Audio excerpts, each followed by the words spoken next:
Sekarang kita pergi ke versinya si Kang Samson. Jadi ketika Kang Samson ini lagi tidur gitu ya, ada yang manggil, si Kang Samson itu. Son, Son, gue pengen ngopi Son. Son, gue pengen ngopi Son. Kang Samson terbangun kan. Ketika terbangun, melihat teman-temannya sudah gak ada nih. Ini pada kemana teman-teman saya? Akhirnya Kang Samson ini mendengar suara tadi. Tepatnya suara ini di arah pinggir sebelah kirinya gitu. Son, gua pengen ngopi Son. Son, gua pengen ngopi Son.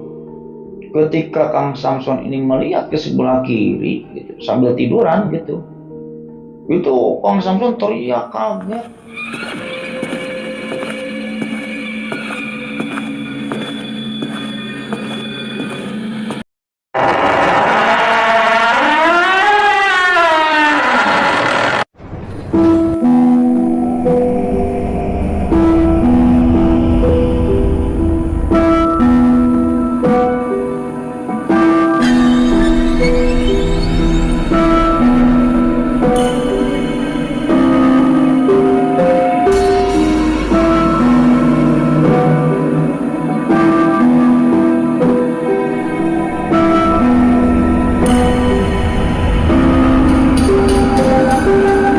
Assalamualaikum warahmatullahi wabarakatuh.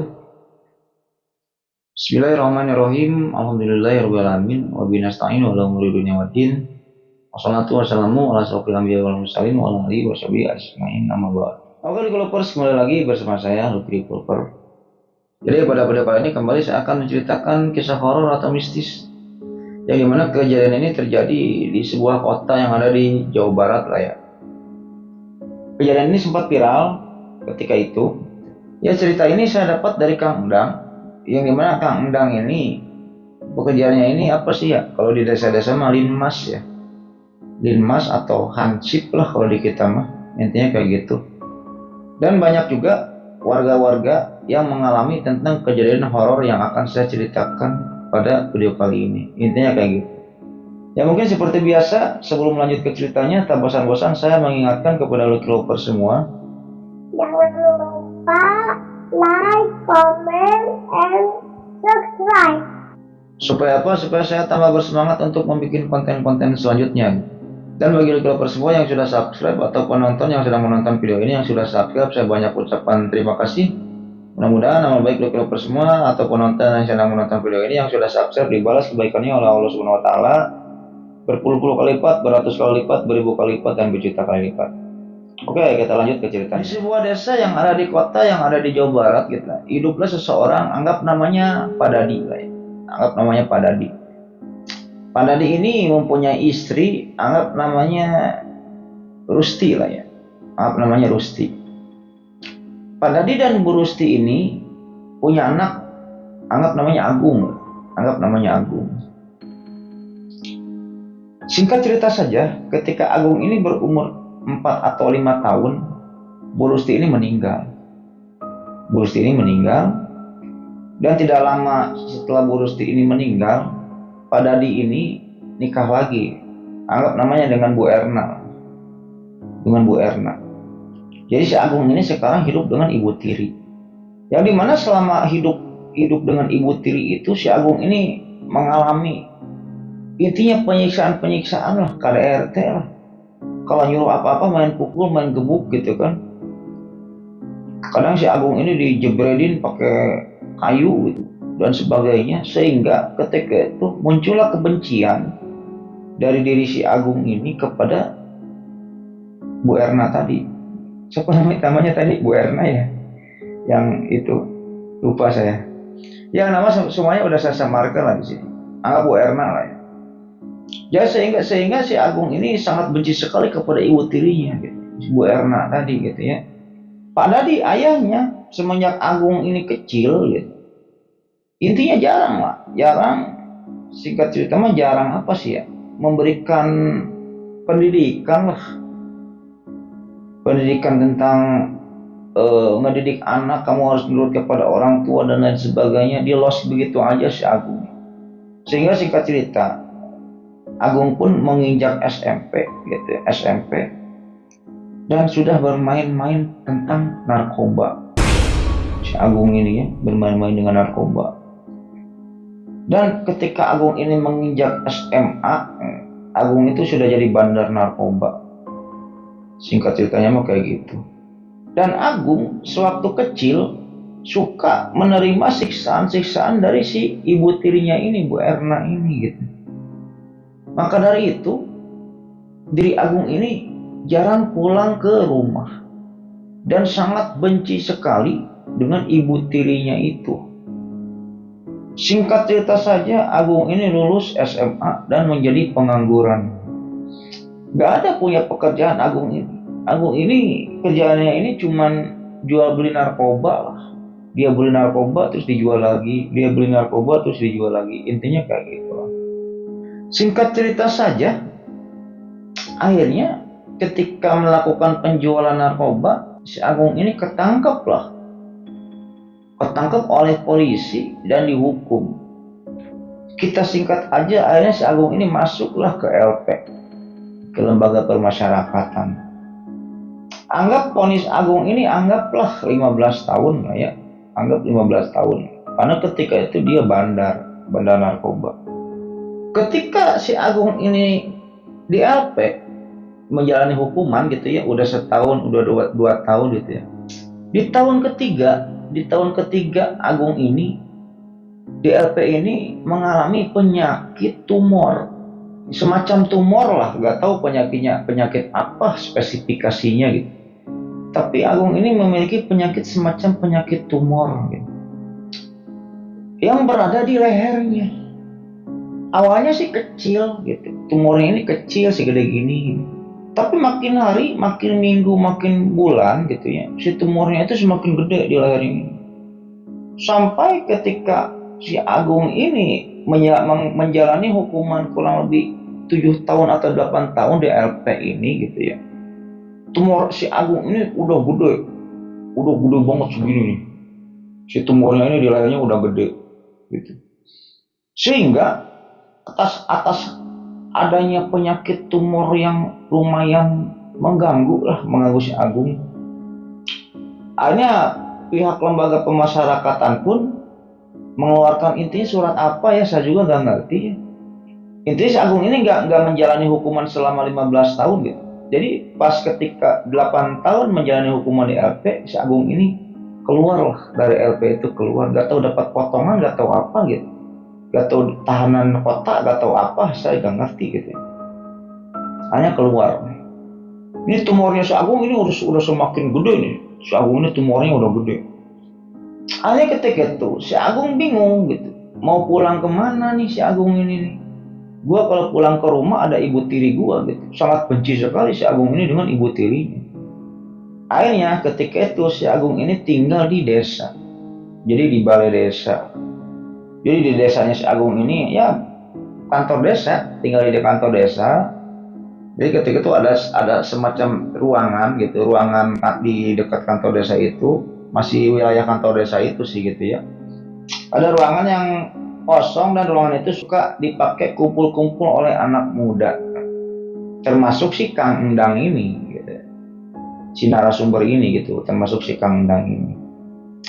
Kehidupan Agung seperti biasa, jadi si Agung ini intinya suka bersih-bersih di desa gitu. Sudah meninggalkan yang narkobanya itu, dan sekarang dia ngurusin penyakit tumornya yang ganas itu gitu. Iya, kadang si Agung ini kan gak kerja, karena suka dikasih uang oleh si Kang Endang ini ya. Kalau mau ngerokok suka dikasih rokok gitu ya. Ya kehidupan si Agung itu sehari-harinya di kantor desa itu gitu. Jadi dia dikasih sebuah ruangan lah untuk tempat tinggal gitu oleh perangkat desa yang ada di sana gitu.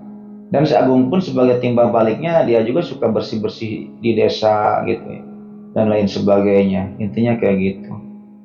Kalau misalnya pemuda-pemuda Karang Taruna lagi kumpul-kumpul, lagi ngopi-ngopi ya di ruangan si Agung gitu, di ruangan si Agung gitu. Ntar main kartu, main catur, main gitar gitu. Udah malam pulang, si Agung mah tinggal di sana. Karena ketika itu kenapa si Agung nggak tinggal di ini ya, nggak tinggal di rumahnya si Agung? Karena dia itu broken home tadi gitu. Bapaknya gak ngurusin gitu, ibunya gak ngurusin gitu. Singkat cerita, tumornya ini semakin ganas, semakin membesar. Si Agung ini semakin membesar. Dan ada intinya Pak Lurah atau perangkat desanya yang ngomong kepada si Bu Erna, ibu tirinya si Agung tadi, cobalah si Agung kasihan, rawatlah, suruh tinggal di rumah atau gimana gitu. Tapi ketika itu tuturnya si Bu Erna ini, udah biarin mati aja dah si Agung, gak ada, ini gua gak ada urusan dengan si Agung, udah biarin mati aja di sana. Gak diterima oleh si Bu Erna untuk tinggal di rumahnya gitu. Dan bapaknya ketika itu ya biasa-biasa aja, bapaknya si Agung ini cuek-cuek aja gitu, ngelantarin si Agung gitu, ngelantarin si Agung gitu. Akhirnya ketika itu Agung pun mengalami sakit yang sangat hebat ya, tumornya semakin ganas dan semakin membesar. Dan ketika itu di kantor desa itu kan suka ada yang piket ya, misalnya Linmas ada yang piket, nanti subuh pulang atau pagi-paginya pulang. Si Agung pun suka nemenin orang yang piket itu.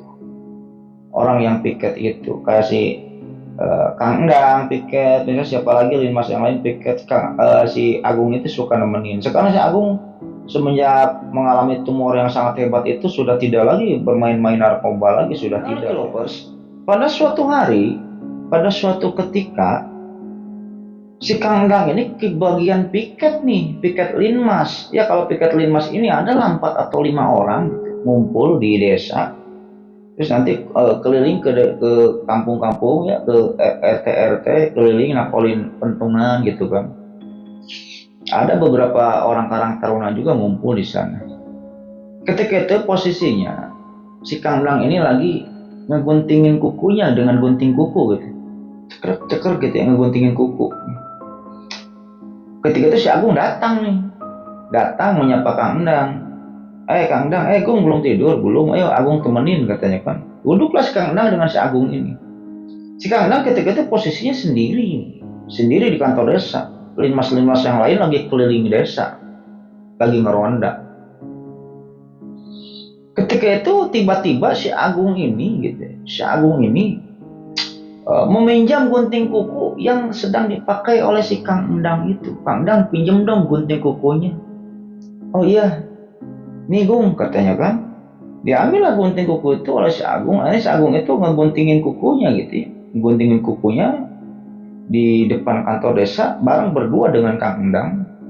Tidak lama setelah itu si Agung ini pergi ke kamarnya tanpa mengembalikan gunting kuku yang dipinjamnya itu gitu.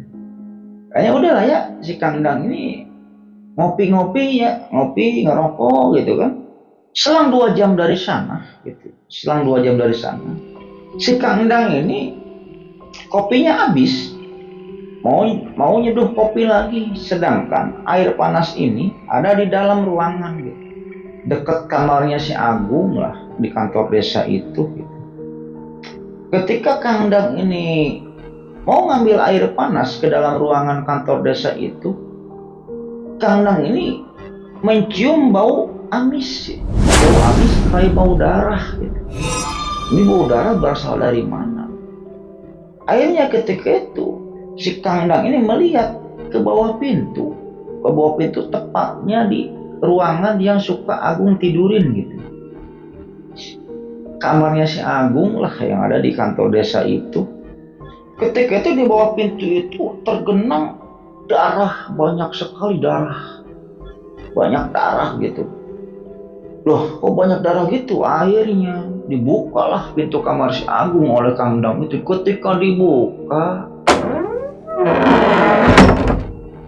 si Agung ini posisinya sudah tidak bernyawa. Dalam keadaan si tumornya ini udah kempes, jadi udah pucat. Jadi si Agung intinya bundrek gitu ya, takut kena sensor. Jadi si Agung ini bundrek dengan menggunakan gunting kuku tadi. Jadi ininya ditojos-tojosin cus sampai meledak si tumornya itu. Jadi darahnya kemana-mana, lehernya disayat-sayatin. Singkat cerita si Agung ini meninggal di sana dengan kondisi tumornya ini udah kempes, ditusuk-tusukin oleh gunting kuku tadi.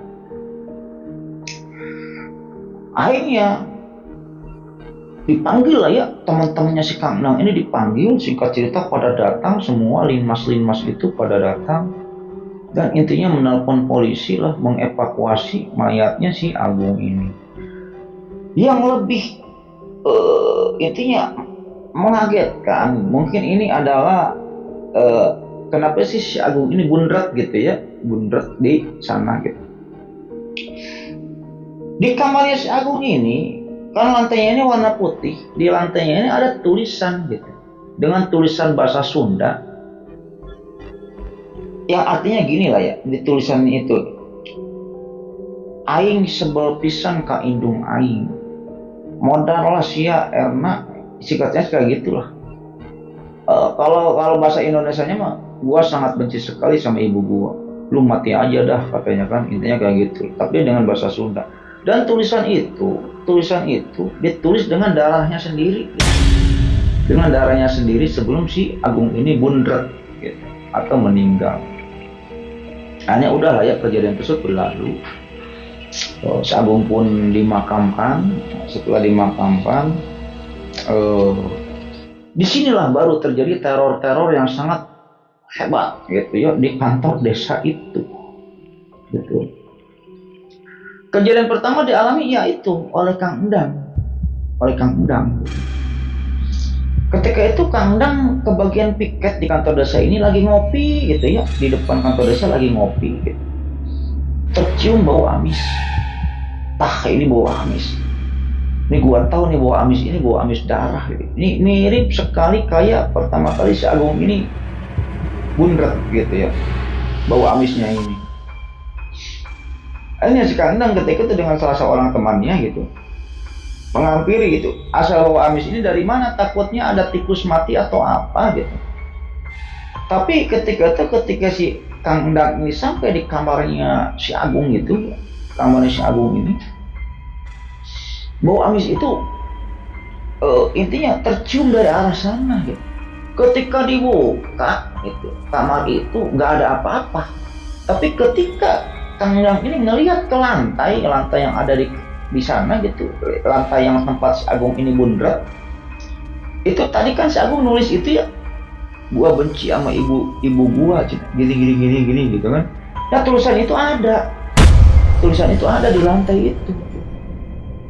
Jadi singkat ceritanya mah, tulisan itu nggak hilang gitu, udah dipel gitu kan, misalnya dipel, tulisan itu udah dipel, besoknya ada lagi, udah dipel ada lagi gitu. Sehingga terjadilah teror yang sangat mencekam di sana gitu. Pernah Kang Endang juga ketika itu Kang Endang lagi sendiri ke bagian piket juga gitu. Lagi tidur nih, Kang Endang ini tidur di kursi ya. Jadi posisinya ini Kang Endang ini tidur di kursi, dan kursi itu berhadapan-hadapan dengan kamarnya si Agung dulu gitu. Kang Endang itu tidur aja kayak gini kan. Teman-teman linmas yang lain ada di sana, tapi agak jauh gitu, di pinggir jalan di sebuah saung lagi main kartu. Kang Endang ngantuk nih, tidur aja di sana. Ketika itu Kang Endang ini terbangun karena apa? Karena mendengar suara dan itu Kang Endang terdengar suara sangat jelas sekali, itu suaranya si Agung. Ketika Kang Endang ini membuka mata, lagi tidur itu membuka mata, itu Kang Endang melihat si Agung itu ada di pinggirnya, tapi kondisinya si tumornya ini masih ada gitu, masih gede tumornya ini, belum bucat gitu, masih gede.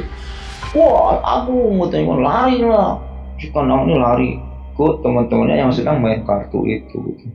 Pernah juga dialami kejadian mistis yang ada di desa itu oleh temannya si Kang Endang. Anggap namanya siapa ya? Kang Samson lah ya, Kang Samson. Ketika itu teman-temannya si Kang Endang, ada juga Kang Samson lah, kurang lebih lagi ngumpul-ngumpul 8 orang. Merencanakan sesuatu. Kita jahilin si Samson yuk, katanya kan, kata teman-temannya si Kang Endang. Ini jahilinnya gimana? Jadi ketika itu siapa yang berani tidur di kamarnya bekas Agung bundret itu. Yuk kita tidur di sana. Akhirnya ketika itu yang 7 orang yang piket itu tidurlah di kamar itu ya. Cuman cukup luas lah, tujuh orang itu cukuplah di sana. Pada tidur gitu. Kalau si Kang Samson orangnya ini gampang tidur, tapi teman-teman yang lain ini kan merencanakan untuk menjahilin si Kang Samson. Soalnya si Kang Samson ini terkenal penakut orangnya gitu. Hanya pada tidurlah di sana, tapi yang lain mah pura-pura tidur. Nah, ketika si Kang Samson ini sudah kedengaran ngorok, gitu, Kang Samson ini ditinggalin di kamar itu dan kamarnya dikunci dari luar, cekrok, kunci dari luar, tinggalin aja. Sekarang kita pergi ke versinya si Kang Samson. Jadi ketika Kang Samson ini lagi tidur gitu, ada yang manggil, si Kang Samson itu. Son, gue pengen ngopi, Son, gue pengen ngopi, Son. Kang Samson terbangun kan. Ketika terbangun, melihat teman-temannya sudah nggak ada nih. Ini pada kemana teman-teman saya? Akhirnya Kang Samson ini mendengar suara tadi. Tepatnya suara ini di arah pinggir sebelah kirinya gitu. Son, gua pengen ngopi, Son. Son, gua pengen ngopi, Son. Ketika Kang Samson ini melihat ke sebelah kiri gitu, sambil tiduran gitu, itu Kang Samson teriak kaget, takut, teriak karena itu ada si Agung dengan kondisi si tumornya ini sudah pecah. Dan si Agung ini lagi menusuk-nusuk tumornya sendiri dengan gunting kuku itu, crup sambil ngomong ke Kang Samson itu, Son, gua pengen ngopi, Son, gua pengen ngopi, Son. Akhirnya seketika itu juga Kang Samson ini pingsan di sana. Pingsan. Setelah pingsan, teman-temannya kan mendengar nih dari luar itu, dari saung gitu ya, kayak pendopo gitu lagi main kartu. Oh, si Samson teriak-teriak tuh, kasihan, samperin yuk. Ketika disamperin, si Kang Samson ini lagi dalam keadaan pingsan, dan gitu, ketika dilihat itu teras ini banyak darah segar gitu. Dan kembali tulisan itu ada lagi gitu. Tulisan yang saya benci ibu tiri saya gitu.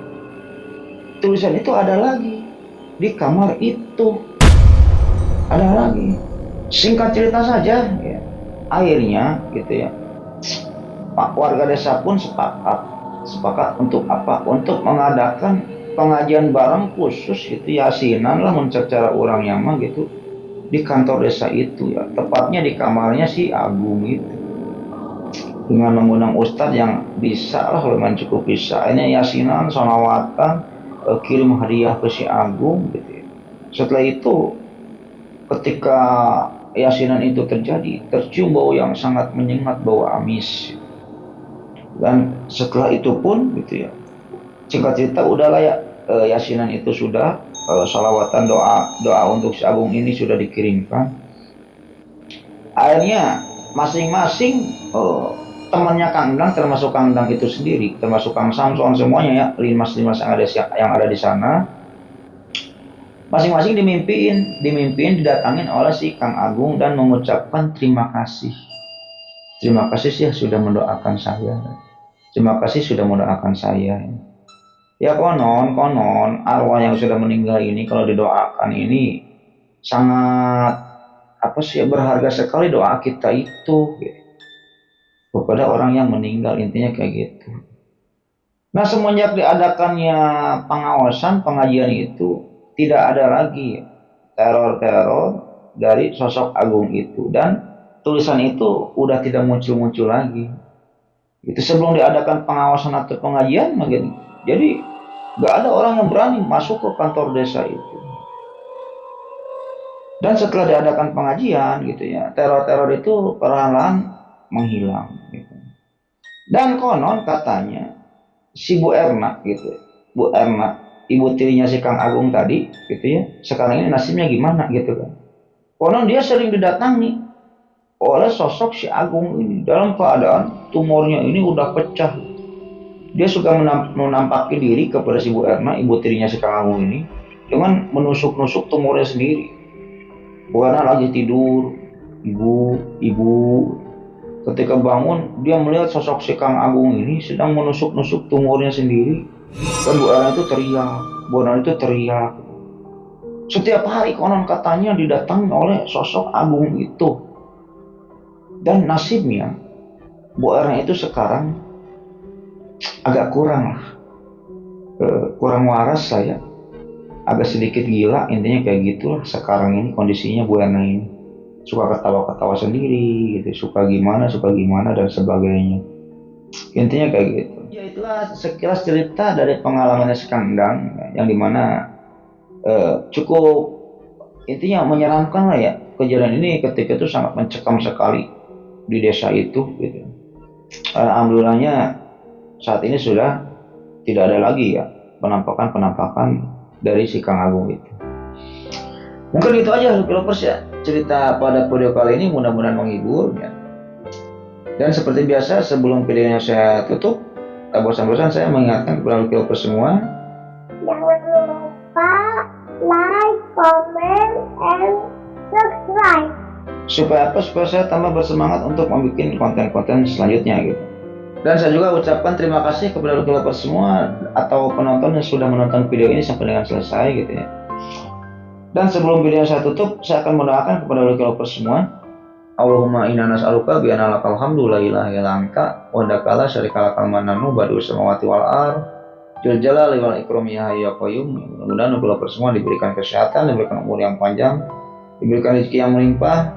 Bagi yang belum punya jodoh, mudah-mudahan cepat dipertemukan jodohnya oleh Allah Subhanahu wa taala. Bagi yang sedang sakit atau keluarganya ada yang sedang sakit, mudah-mudahan cepat disembuhkan dan diangkat penyakitnya oleh Allah Subhanahu wa taala dan tidak disakitkan lagi sampai wafat. Dan bagi yang masih sehat, mudah-mudahan diperpanjang nikmat sehatnya oleh Allah Subhanahu wa taala ya, dan tidak disakitkan pula sampai wafat.